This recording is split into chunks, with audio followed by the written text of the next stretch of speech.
everyone. Today I'm going to be reading you guys chapter 1 of Rick Riordan's Percy Jackson and the Olympians. Number 1, The Lightning Thief. Chapter 1. I accidentally vaporized my pre-algebra teacher. Look, I didn't want to be a half-blood.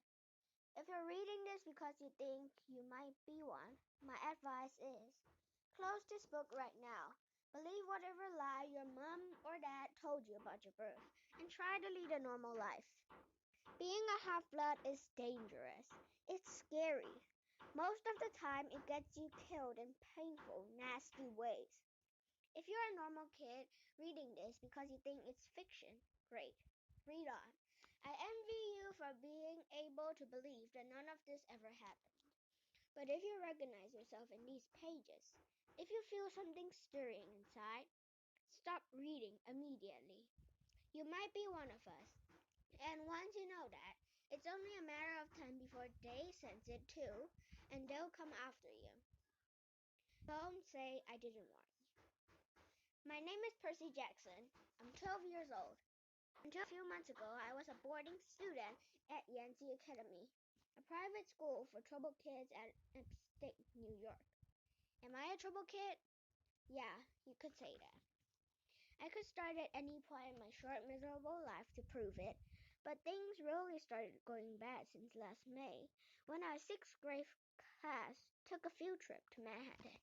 28 mental case kids and 2 teachers on a yellow school bus, heading to the Metropolitan Museum of Art to look at ancient Greek and Roman stuff. I know, it sounds like torture. Most Yancey field trips were. But Mr. Brunner, our Latin teacher, was leading this trip, so I had hopes. Mr. Brunner was this middle-aged guy in a motorized wheelchair. He had thinning hair and a scruffy beard and a frayed tweed jacket, which almost always smelled like coffee. You wouldn't think he'd be cool, but he told stories and jokes and let us play games in class. He also had this awesome collection of Roman armor and weapons, so he was the only teacher whose class didn't put me to sleep. I hope the trip will be okay, at least. I hope that for once I wouldn't get in trouble. Boy, I was wrong. See, bad things happen to me on field trips. Like at my 5th grade school, when we went to the Saratoga battlefield, I had this accident with a Revolutionary War cannon. I wasn't aiming for the school bus, but of course I got expelled anyway. And before that, at my 4th grade school, when we took a behind-the-scenes tour of the Marine World Shark Pool, I sort of hit the wrong lever on the catwalk and our class took an unplanned swim. And the time before that, well, you get the idea. This trip, I was determined to be good. All the way into the city, I put up with Nancy Bobofit, the freckly, red-headed kleptomaniac girl, hitting my best friend Grover in the back of the head with chunks of peanut butter and ketchup sandwich. Grover was an easy target. He was scrawny. He cried when he got frustrated. He must have been held back several grades because he was the only 6th grader with ends and the start of a wispy beard on his chin. On top of all that, he was crippled. He had a nose excusing him from PE for the rest of his life because he had some kind of muscular disease in his legs. He walked funny, like every step hurt him, but don't let that fool you. You should have seen him run when it was until that day in the cafeteria. Anyways, Nancy Bobofit was throwing wads of sandwich that stuck in his curly brown hair, and she knew I couldn't do anything back to her because I was already on probation. The headmaster had threatened me with a death by in-school suspension if anything bad, embarrassing, or even mildly entertaining happened on this trip. I'm going to kill her, I mumbled. Grover tried to calm me down. It's okay, I like peanut butter. He dodged another piece of Nancy's lunch. That's it. I started to get up, but Grover pulled me back to my seat. You're already on probation, he reminded me. You know who'll get blamed if anything happens. Looking back on it, I wish I'd let Nancy Bubblefit right then and there. In school, suspension would have been nothing compared to the mess I was about to get myself to. Mr. Brunner led the museum tour. He rolled up front in his wheelchair, guiding us through the big echoey galleries, past marble statues and glass cases full of really old black and orange pottery.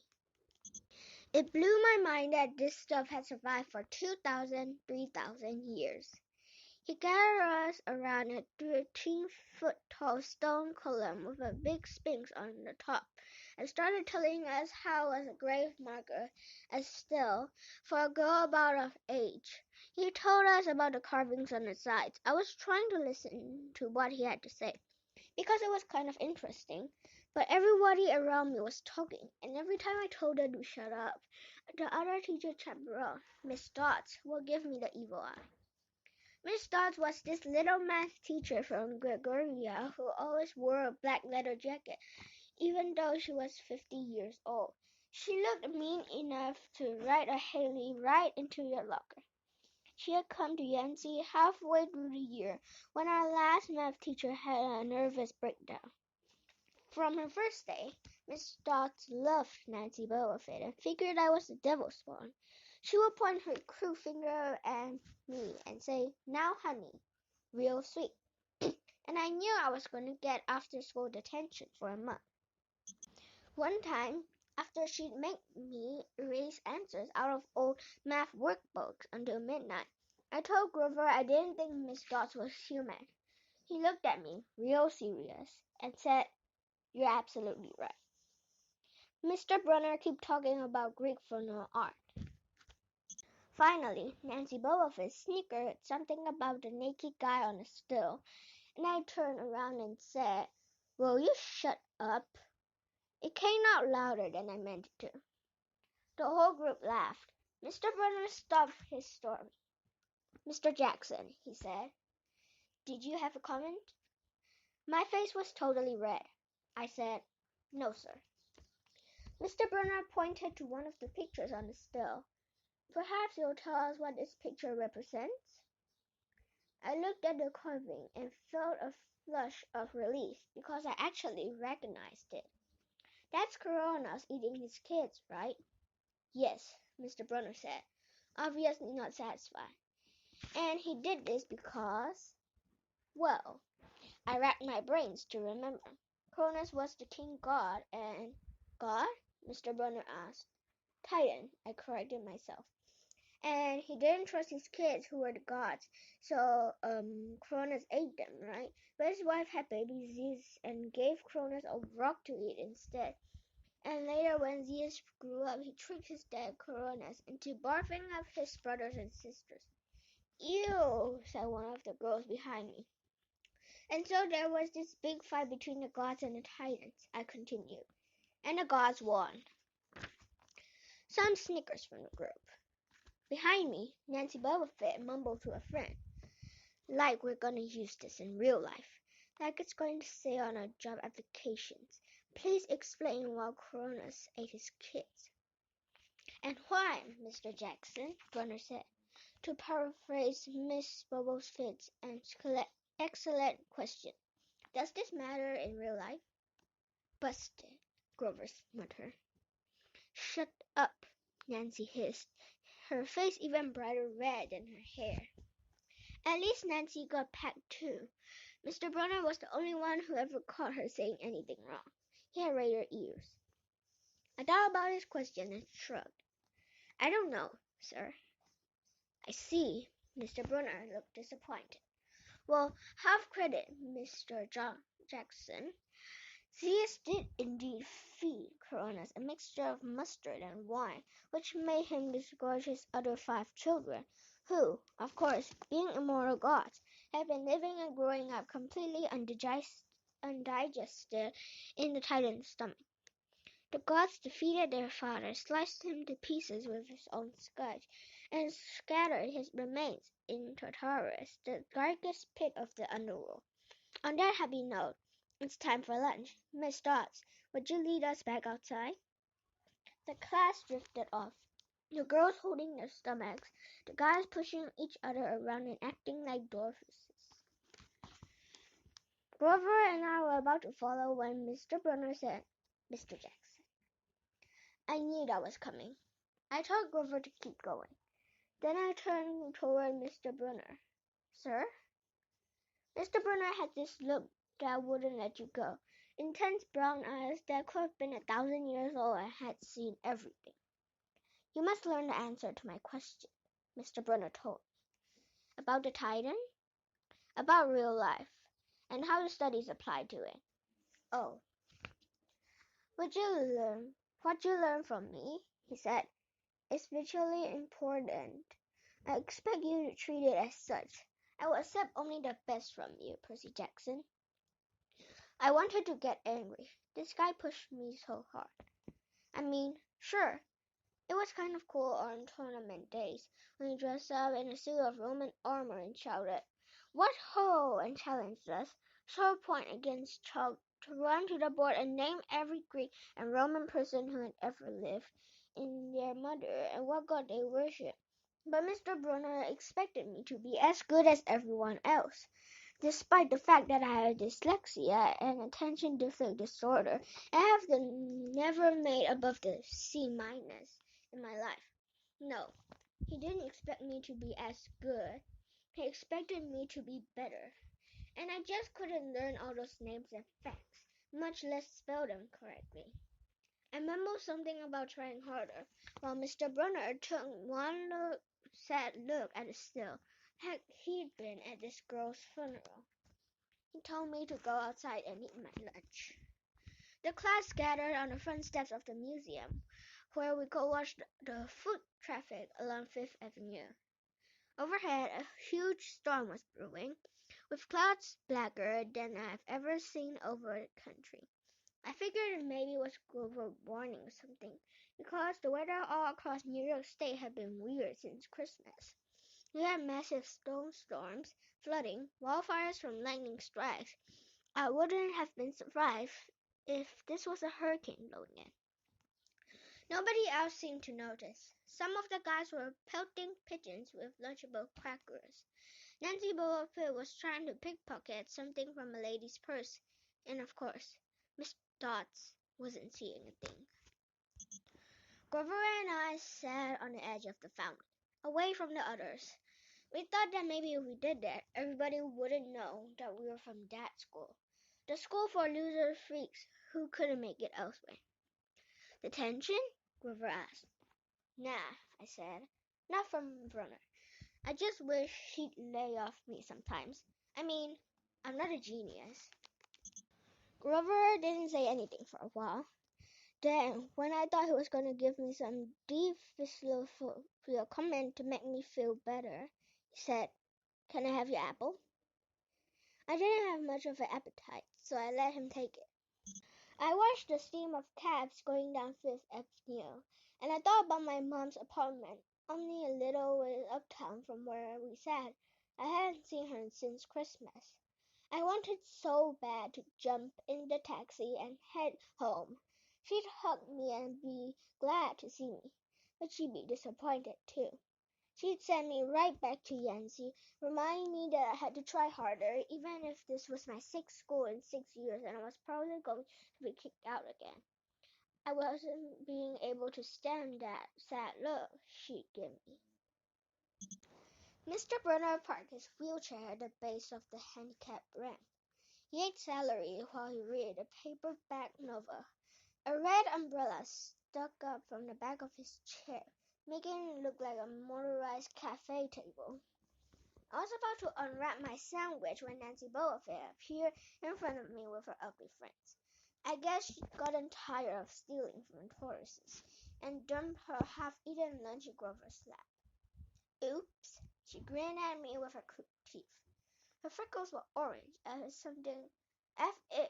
if somebody had spray painted her face with liquid Cheetos. I tried to stay cool. The school counselor had told me 1,000,000 times, "Count to 10, get control of your temper." But I was so mad my mind went blank. A wave roared in my ears. I don't remember touching her, but the next thing I knew, Nancy was sitting on her butt in the fountain, screaming, "Percy pushed me!" Miss Dodds materialized next to us. Some of the kids were whispering, "Did you see? The water, like it grabbed her." I didn't know what they were talking about. All I knew was that I was in trouble again.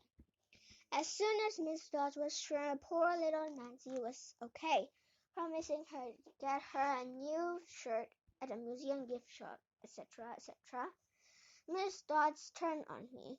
There was a truant fire in her eyes, as if I'd done something she'd been waiting for all semester. "Now, honey." "I know," I grumbled. "A month erasing worth books."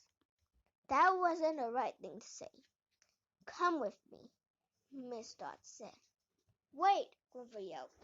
It was me. I pushed her. I stared at him, stunned. I couldn't believe he was trying to cover for me. Miss Dodds scared Grover to death. She glared at him so hard his whiskery chin trembled. "I don't think so, Mr. Underwood," she said. "But you will stay here." Grover looked at me desperately.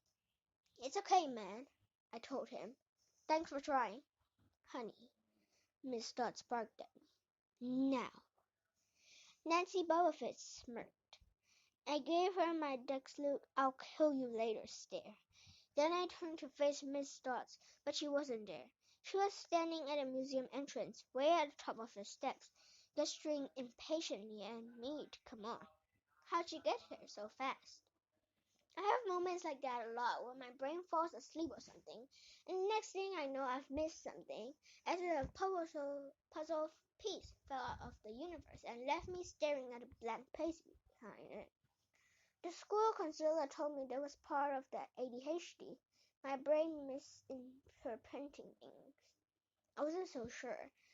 I went after Miss Dodds. Halfway up the stairs, I glanced back at Grover.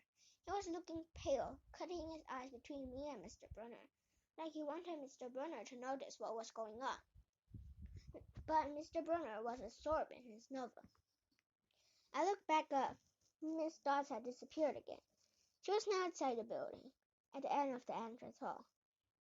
Okay, I thought. She's going to make me buy a new shirt for Nancy at the gift shop.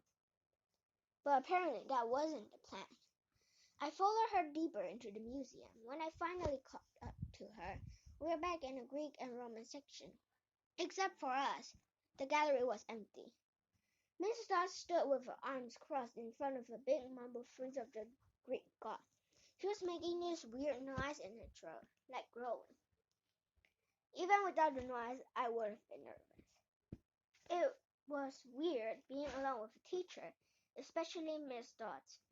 Something about the way she looked at the frieze, as if she wanted to pulverize it. "You've been giving us problems, honey," she said. I did the same thing. I did the safe thing, I said. "Yes, ma'am." She tugged on the curls of her leather jacket. "Did you really think you would get away with it?" The look in her eyes was beyond mad. It was evil. "She's a teacher," I thought nervously. "It's not like she's gonna hurt me." I said, I'll try harder, ma'am." Thunder shook the building. "We are not fools, Percy Jackson," Miss Dodds said. "It was only a matter of time before we found you out. Confess, and you will suffer less pain." I didn't know what she was talking about. All I could think of was that teachers must have found out the illegal stash of candy I've been selling out of my dorm room. Or maybe they realized I've got my essay on Tom Sawyer from the internet without even reading the book. And now they were going to take away my grade. Or worse, they were going to make me read it. "Well?" she demanded. "Ma'am, I don't." "Your time is up," she hissed. Then the weirdest thing happened. Her eyes began to glow like barbecue coals. Her fingers stretched, turning into talons. Her jacket melted into large, leathery wings. She wasn't human. She was a shriveled hag with bat wings around and claws with a mouth full of yellow fangs, and she was about to slice me into ribbons. Then things got even stranger. Mr. Brunner, who'd been out in front of the museum a minute before, wheeled his chair into the doorway of the gallery, holding a pen in his hand. "What ho, Percy!" he shouted, and tossed the pen through the air. Miss Dodds lunged at me. With a yelp, I dodged and felt talons slash the air next to my ear. I snatched the ballpoint pen out of the air, but when it hit my hand, it wasn't a pen anymore. It was a sword, Mr. Brunner's bronze sword, which he always used on tournament day. Miss Dodds spun toward me with a murderous look in her eyes. My knees were jelly. My hands were shaking so bad I almost dropped the sword. She snarled, "Die, honey." And she flew straight at me. Absolute terror ran through my body. I did the only thing that came naturally. I swung the sword. The metal blade hit her shoulder and passed clean through her body as if she was made out of water. Hiss! Miss Dodds was a sandcastle in a power fan. She exploded into yellow powder, vaporized on the floor, leaving nothing but the smell of sulphur and a dying screech and a chill of evil in the air, as if those two glowing red eyes were still watching me. I was alone. There was a ballpoint pen in my hand. Mr. Brunner wasn't there. Nobody was there but me. My hands were still trembling. My lunch must have been contaminated with magic mushrooms or something. As I imagined the whole thing, I went back outside. It had started to rain. Grover was sitting by a fountain, a museum map tilted over his head. Nancy Bubblefield was still standing there, soaked from her swim in the fountain, grumbling to her other friends. When she saw me, she said, "I hope Miss Kerr whipped your butt." "Who?" I said. "Our teacher." "Duh." I blinked. We had no teacher named Miss Kerr. I asked Nancy what she was talking about. She rolled her eyes and turned away. I asked Grover where Miss Dodds was.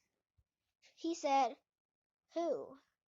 But he paused first, and he wouldn't look at me, so I thought he was messing with me. "Not funny, man," I told him. "This is serious." Thunder boomed overhead.